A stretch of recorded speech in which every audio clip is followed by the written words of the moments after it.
अगर आप इस खबर को YouTube पर देख रहे हैं तो चैनल को सब्सक्राइब कर बेल आइकन को जरूर दबाएं और अगर आप इस खबर को Facebook या इंस्टा के माध्यम से देख रहे हैं तो हमारे पेज को फॉलो कर लें ताकि सबसे पहले खबर आप तक पहुंचे। नेते आदरणीय बोर्डीकर साहेब सुद्धा या ठिकाणी आलेत, त्यांच्या सुद्धा मार्गदर्शन म्हणजे आता आम्ही फक्त दिखावा आहे साहेब, पण सगळं मार्गदर्शन परभणी आणि हिंगोलीचं जर कुणीचं जर असेल तर ते मला वाटते की बोर्डीकर साहेबाचं आहे। त्यामुळे बोर्डीकर साहेबांना जी निवडणूक हातामध्ये घेतली त्याला तुम्हाला सांगतो समोरच्याला पाणी पाजल्याशिवाय राहत नाही एवढी ताकद तुम्हाला सांगतो की या बोर्डीकर साहेबांमध्ये आहे। म्हणून या ठिकाणी मी निश्चितपणे सांगेन की 21 तारखेला तुम्ही या विजय मिरवणुकीमध्ये असाल अशी या ठिकाणी आपल्याला विनंती करतो आणि माझ्या वाणीला विराम देतो। जय हिंद, जय महाराष्ट्र।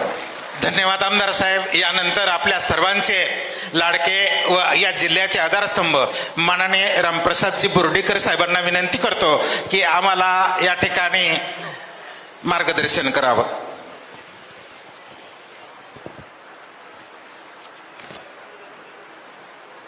स्थानिक स्वराज्य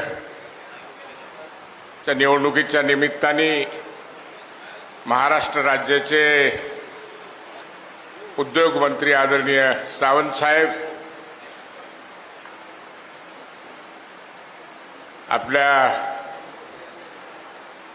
दोन्ही जिल्ह्यामध्ये जी भारतीय जनता पक्षातर्फे खासदारकी मिळाली असे आमचे वडकुते साहेब आपल्या